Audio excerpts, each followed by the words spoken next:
आमदन जिहड़ी है किसानां दी वो जिहड़ी जरूर वधनी चाहिए। जिवें तुसीं जिक्र कीता कि जिहड़ा हुण 6,000 रुपया साल दा दित्ता जांदा आ और उस नूं वधा के 8 ਜਾਂ 10,000 करता जांदा, वो एक ठीक है, पर वो राहत दे नाल वो जिहड़े बंदे एक्चुअली खेती च वड्डे पद्धर ते काम कर रहे, जिहड़े साढ़े 86% आ 5 ਜਾਂ 5 एकड़ तो थल्ले वाले, उन्हां दी जिहड़ी बड़ी प्रिकेरियस बहुत ही पतली हालत आ, उन्हां नूं बचाउण लई खेती च रखण लई की कीता जाऊगा। जिहड़े सिंघू बार्डर जां वो बार्डर ते सारे ज़्यादा चिंतित किसान आ, वो किसान आ जिन्हां दी वड्डी बहुत वड्डी गिणती 86%।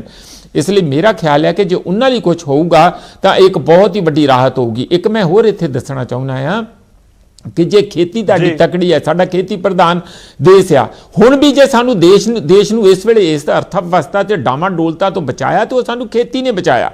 और उम्मीदां कीतियां जा रही कि आने वाले इस जिहड़ा होने वाला फाइनैंशियल ईयर नवा आना 21-22 वाला कि उहदे च जी साडी 11-11.5% GDP होगी। वो तां ही पॉसीबल आ गौरव जी जे असीं ਜਿਹੜੀ आम लोग आ, आम लोग का मेरा मतलब हैगा कि भावें वो साडे एजुकेशन आ, भावें साडा हैल्थ सिस्टम आ, भावें वो साडी खेती आ, जिथे आम लोगों के खर्चे ज़्यादा होंदे आ वो खर्चे घटण। वैसे मैं चंगी खबर ये देनी चाहुंदा आ कि जो अज ट्रिब्यून के पेपर दे विच खबर डिटेल छपी आ, मैं होर किते नहीं देख पाया कि हैल्थ के उत्ते काफ़ी ज़्यादा बजट भी आ रहा, क्योंकि करोना काल का जिवें तुसीं कीता असीं उहदा मुकाबला नहीं कर पाए। जो साडे विदेशों के पिक्चरां इत्थों दीयां गईयां कि किवें मजदूर जिहड़े आ वो इलाज तो बिना जाके बेरोजगारी की हालत में भुखे मरदे, कितनी वड्डी गिणती होर 1 महीना तक जाते रहे, उहदे नाल काफ़ी देश का जिहड़ा एक इमेज आ वो डाउन हुंदा। मेरा ख्याल उहदे तो राहत पाउण लई सरकार की जिहड़ी पॉलिसी आ कि आपां हैल्थ नूं 1% तो 2.5 ਜਾਂ 3% तक भी GDP का कर देंगे, ये बहुत वड्डी गल है। पर ये भी एक अगला इंपॉर्टेंट सवाल है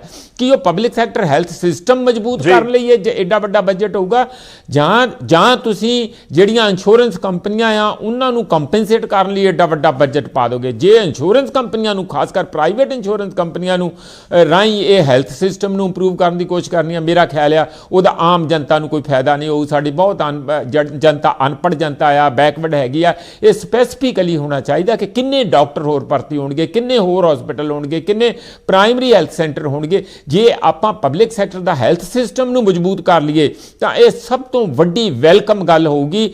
एजुकेशन का भी तुहानूं मैं दस दियां क्यों इंपॉर्टेंट हैगा कि पब्लिक सैक्टर दे विच साडा एजुकेशन सिस्टम बहुत वीक बहुत कमज़ोर पैंदा जा रहा। पंजाब तो ही जिहड़े एक छोटी जी स्टेट है साडी, उहदे च जदों इन्नी वड्डी गिणती च बच्चे 1.5 ਲੱਖ बाहर चले गए तो वह 50-60 हज़ार करोड़ रुपया इत्थों लै गए, नाल सानूं देश नूं गरीब कर गए। इसलिए सानूं जे एजुकेशन सिस्टम असीं क्वालिटी एजुकेशन सिस्टम इत्थे प्रोवाइड कर सकीए तो देश का धन देश के अंदर रखिया जा सकता है। इसलिए ये दोवें गल्लां ये देखो साडी एक वैलफेयर स्टेट हैगी है, साडी एक डेमोक्रेटिक स्टेट हैगी है और उस दे विच जिहड़ी स्टेट दीयां मुख जिम्मेवारियां की हुंदियां पब्लिक सैक्टर नूं जिहड़ा इहदे च हैल्थ ते जिहड़ी सेहत सेवावां और जिहड़ी सिੱਖਿਆ सेवावां जिहड़ियां इस नूं लोकां तक गरीब तो गरीब तक आलमोस्ट फ्री पहुंचाउणा। ये तुसीं भावें अमरीका ला लो, भावें यूरोप ला लो, कोई वड्डे तो वड्डा अमीर तो अमीर देश लै लो, वो करदे आ। सानूं भी इंश्योर करना पऊगा जे दुनिया दे विच सुपर पावर बननी। वैसे भी गौरव जी जे ये चीज़ां मजबूत हो जांदियां ते साडी GDP दे विच कैलकुलेशन आया कि 1.5 ਤੋਂ 2% जिहड़ा 2% घट्टो घट्ट इजाफा होऊगा, क्योंकि जो मैन पावर चंगी आ, मैन पावर के खर्चे जिहड़े उस किस्म के घटणगे तो जिहड़ा पैसा बचूगा वो होर मैन्युफैक्चरिंग दी चीज़ां खरीदूगा तो उहदे विच एक बूस्ट इकोनॉमी नूं मिलूगा। एक उहदा साइकिल हैगा। तुहाडी लाइफ भी एक्सपैक्टेंसी जिहड़ी आ 40% वध जूगी पहिलां नालों जो कैलकुलेशन हैगी आ। मैनूं लगदा है कि बजट तो इस किस्म दी उम्मीदां हैल्थ एजुकेशन ये बहुत ही अहम हैगियां क्योंकि असी बहुत पछड़ गए हैं एजुकेशन च। और एक निक्की गल मैं होर जरूर कहूँगा इदों पहलां कि तुसीं स्विच ओवर किसी होर पासे करो कि मैं खुद प्रोफैसर हाँ, मैं यूनीवर्सिटी च पंजाब यूनीवर्सिटी च गेड़ा भी मारदा, कालजां दे नाल साडा वाह वास्ता, स्कूलों नाल वाह वास्ता। गौरव जी जो बुरा हाल स्कूलों कालजां दा इस वेले हो गया, जिहड़ा सो कॉल्ड ऑनलाइन एजुकेशन असीं कीती सी, टोटल सिस्टम क्रंबल कर चुका है। उसनूं दोबारा पैरां ते खड़ा करन लई कई साल लगणगे। इसलिए गौरमेंट नूं इस बजट दे राहीं कहो जां किसी भी एडमिनिस्ट्रेटिव गुड गवर्नेंस राहीं कहो, ये सिस्टम जो एक ਵਾਰੀ ਟੁੱਟ ਗਿਆ, ਬੱਚੇ ਘਰਾਂ 'ਚ ਇੱਧਰ ਉੱਧਰ ਚਲੇ ਗਏ, ਵੇਵਰਡ ਹੋ ਗਏ, ਉਸ ਨੂੰ ਦੁਬਾਰਾ ਰਾਹ 'ਤੇ ਲਿਆਉਣ ਲਈ ਬਹੁਤ ਐਫਰਟ ਕਰਨੇ ਪੈਣਗੇ। ਹਾਂਜੀ ਗੌਰਵ ਜੀ। ਸਰ ਮੈਂ ਤੁਹਾਡੇ ਕੋਲ ਵਾਪਸ ਆਉਂਗਾ ਮਨਜੀਤ ਜੀ, ਆਪਾਂ ਲਗਾਤਾਰ ਗੱਲਬਾਤ ਕਰਦੇ ਰਹਾਂਗੇ, ਖਾਸ ਤੌਰ ਤੇ ਫੋਕਸ ਕਿਸਾਨਾਂ ਤੇ, ਪਰ ਤੁਸੀਂ ਹਰ ਸੈਕਟਰ ਦਾ ਜ਼ਿਕਰ ਕੀਤਾ ਹੈ। ਦੇਖੋ 4-5 ਸੈਕਟਰ ਅਹਿਮ ਹੁੰਦੇ ਨੇ, ਹਾਲਾਂਕਿ ਹਰ ਸੈਕਟਰ ਅਹਿਮ ਹੈ, ਚਾਹੇ ਇੰਡਸਟਰੀ ਹੋਵੇ ਜਾਂ ਕੋਈ ਵੀ ਸੈਕਟਰ ਹੋਵੇ, ਪਰ ਇਸ ਵਾਰ ਕਿਉਂਕਿ ਕਰੋਨਾ ਕਾਲ ਸੀ, ਜਿਵੇਂ ਪ੍ਰੋਫੈਸਰ ਸਾਹਿਬ ਨੇ ਜ਼ਿਕਰ ਕਰ ਦਿੱਤਾ ਕਿ ਹੈਲਥ ਸੈਕਟਰ ਦੇ ਉੱਤੇ ਇਸ ਸਮੇਂ ਲਾਜ਼ਮੀ ਤੌਰ ਤੇ ਫੋਕਸ ਕਰਨ ਦੀ ਜ਼ਰੂਰਤ ਹੈ। ਐਜੂਕੇਸ਼ਨ ਬਹੁਤ ਜ਼ਿਆਦਾ ਪ੍ਰਭਾਵਿਤ ਹੋਈ ਹੈ, ਆਨਲਾਈਨ ਕਲਾਸਿਸ ਦੇ ਵਿੱਚ ਕਿੰਨਾ ਕੁ ਫਾਇਦਾ ਹੋਇਆ, ਨੁਕਸਾਨ ਜ਼ਿਆਦਾ ਹੋਇਆ, ਇਹ ਵੀ ਕਿਹਾ ਜਾ ਰਿਹਾ ਹੈ। ਤਾਂ ਬਹੁਤ ਸਾਰੀਆਂ ਚੀਜ਼ਾਂ ਨੇ, ਇੰਪਲੋਇਮੈਂਟ ਇੱਕ ਵੱਡੀ ਚੁਣੌਤੀ ਹੈ, ਹੈਲਥ ਸਿਸਟਮ ਇੱਕ ਵੱਡੀ ਚੁਣੌਤੀ ਹੈ, ਐਜੂਕੇਸ਼ਨ ਸਿਸਟਮ ਇੱਕ ਵੱਡੀ ਚੁਣੌਤੀ ਹੈ। ਇਸ ਦੇ ਨਾਲ ਫਾਰਮਰ ਸੈਕਟਰ ਤਾਂ ਇੱਕ ਚੁਣੌਤੀ ਹੈ ਹੀ ਸਰਕਾਰ ਦੇ ਸਾਹਮਣੇ, ਕਿਉਂਕਿ ਇੱਕ ਪਾਸੇ ਅੰਦੋਲਨ ਵੀ ਹੈ ਤੇ ਦੂਜੇ ਪਾਸੇ ਕਿਸਾਨਾਂ ਦੀ ਆਮਦਨ ਨੂੰ ਵਧਾਉਣ ਦਾ ਜਾਂ ਫਿਰ ਜੋ ਵਾਅਦਾ ਸੀ ਸਰਕਾਰ ਦਾ ਦੁੱਗਣਾ ਕਰਨ ਦਾ, ਉਹ ਵੀ ਇੱਕ ਚੈਲੰਜ ਜ਼ਰੂਰ, ਚੁਣੌਤੀ ਜ਼ਰੂਰ ਸਰਕਾਰ ਦੇ ਸਾਹਮਣੇ ਹੈ। ਤਾਂ ਇਹ ਸਾਰੀਆਂ ਚੀਜ਼ਾਂ ਨੇ ਜਿਨ੍ਹਾਂ ਦੇ ਉੱਤੇ ਅਸੀਂ ਅਪਡੇਟ ਕਰਦੇ ਰਹਾਂਗੇ, ਤੁਹਾਡੇ ਨਾਲ ਗੱਲਬਾਤ ਕਰਦੇ ਰਹਾਂਗੇ। ਮੈਂ ਕੁਝ ਵਿਚਾਲੇ ਤੁਹਾਨੂੰ ਇੰਪੋਰਟੈਂਟ ਤੇ ਇੰਟਰਸਟਿੰਗ ਤੱਥ ਵੀ ਬਜਟ ਦੇ ਨਾਲ ਜੁੜੇ ਹੋਏ ਦੱਸਣ ਦੀ ਕੋਸ਼ਿਸ਼ ਕਰਾਂਗਾ। ਬਜਟ ਪੇਸ਼ ਹੋ ਰਿਹਾ 1 ਫਰਵਰੀ ਦੇ ਦਿਨ, 1 ਫਰਵਰੀ 2021, ਪਰ ਬਜਟ ਦੇਸ਼ ਦਾ ਪਹਿਲੀ ਵਾਰ ਕਦੋਂ ਪੇਸ਼ ਹੋਇਆ? ਪਹਿਲੀ ਵਾਰ ਦੇਸ਼ ਦਾ ਬਜਟ ਪੇਸ਼ ਹੋਇਆ 7 ਅਪ੍ਰੈਲ 1860 ਨੂੰ।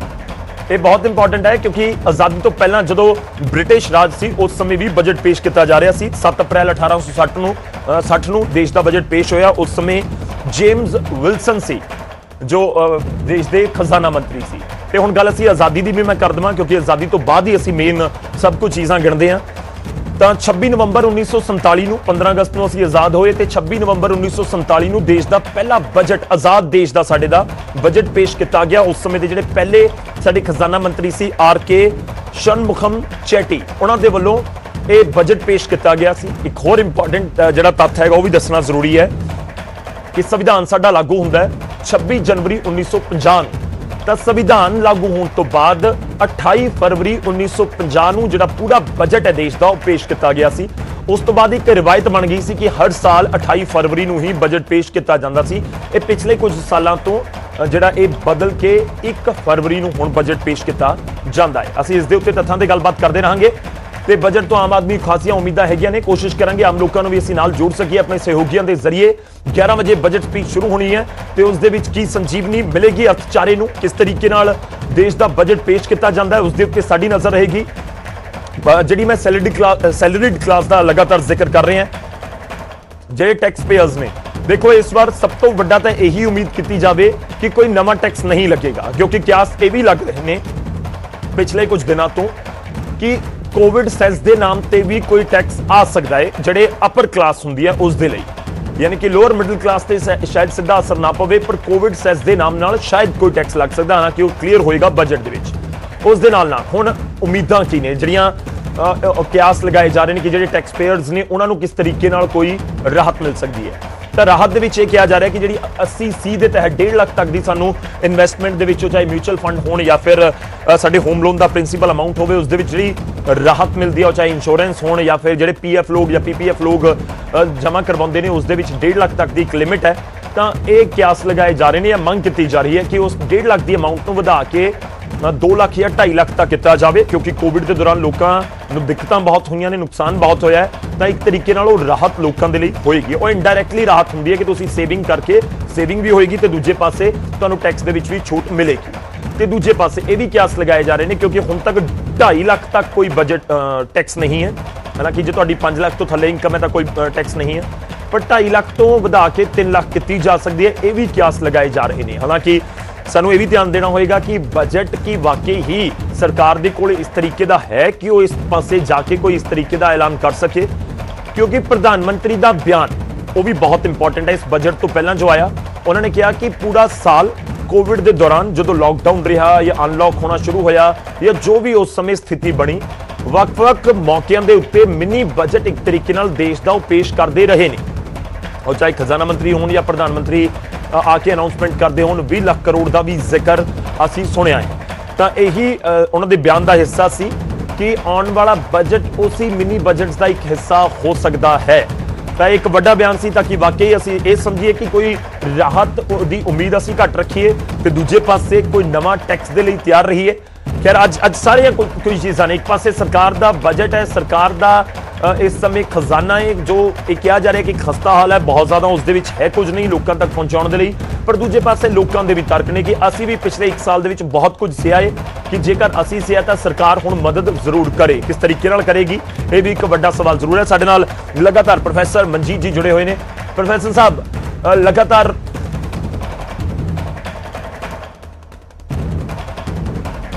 ਮੈਂ ਤੁਹਾਡੇ ਕੋਲ ਪ੍ਰੋਫੈਸਰ ਸਾਹਿਬ ਆਣਾ ਹੈ, ਵਾਪਸ ਆਵਾਂਗਾ, ਗੱਲਬਾਤ ਨੂੰ ਆਪਾਂ ਅੱਗੇ ਤੋਰਾਂਗੇ। ਪ੍ਰਧਾਨ ਮੰਤਰੀ ਦਾ ਜੋ ਬਿਆਨ ਸੀ ਉਸਦੇ ਕੀ ਮਾਇਨੇ ਕੱਢੇ ਜਾਣ, ਕੀ ਉਸਦੇ ਕਿਆਸ ਲਗਾਏ ਜਾਣ, ਉਸ ਦੇ ਉੱਤੇ ਆਪਾਂ ਗੱਲਬਾਤ ਕਰਾਂਗੇ। ਥੋੜੀ ਦੇਰ ਦੇ ਵਿੱਚ ਬਜਟ ਸਪੀਚ ਸ਼ੁਰੂ ਹੋਣ ਜਾ ਰਹੀ ਹੈ, ਹੁਣ ਤੋਂ ਕਰੀਬ 40 ਮਿੰਟ ਤੋਂ ਬਾਅਦ ਤਾਂ ਖਜ਼ਾਨਾ ਮੰਤਰੀ ਦਾ ਬਜਟ ਭਾਸ਼ਣ ਕਰੀਬ ਪੂਰੇ 40 ਮਿੰਟ ਬਾਅਦ ਹੁਣ ਸ਼ੁਰੂ ਹੋਵੇਗਾ। ਉਸ ਦੇ ਉੱਤੇ ਸਾਡੀ ਨਜ਼ਰ ਰਹੇਗੀ, ਤੁਹਾਨੂੰ ਸੁਣਾਵਾਂਗੇ। ਨਾਲ ਇਹ ਵੀ ਮੈਂ ਵਾਰ-ਵਾਰ ਦੱਸ ਰਿਹਾ ਕਿ ਨਿਊਜ਼ 18 ਪੰਜਾਬ ਦੇ ਉੱਤੇ ਪੰਜਾਬੀ ਦੇ ਵਿੱਚ ਤੁਸੀਂ ਹਰ ਇੱਕ ਪੁਆਇੰਟ ਦੇਖ ਸਕੋਗੇ, ਪੜ੍ਹ ਸਕੋਗੇ, ਸਮਝ ਸਕੋਗੇ ਕਿ ਅੱਜ ਦੇ ਬਜਟ ਦੇ ਵਿੱਚ ਸਾਡੇ ਲਈ ਕੀ ਹੈ, ਆਮ ਲੋਕਾਂ ਦੇ ਲਈ ਕੀ ਹੈ, ਪੰਜਾਬ ਦੇ ਲਈ ਕੀ ਹੈ। ਸਾਡੀ ਕੋਸ਼ਿਸ਼ ਹੋਏਗੀ ਹਰ ਇੱਕ ਪੁਆਇੰਟ ਤੁਹਾਡੇ ਤੱਕ ਪਹੁੰਚਾ ਸਕੇ। ਅਸੀਂ ਇੱਕ ਨਿੱਕੇ ਜਿਹੇ ਬ੍ਰੇਕ ਲਈ ਰੁਕ ਰਹੇ ਹਾਂ, ਵਾਪਸ ਆਵਾਂਗੇ। ਇਹ ਮਹਾਂ ਕਵਰੇਜ ਜਾਰੀ ਰਹੇ।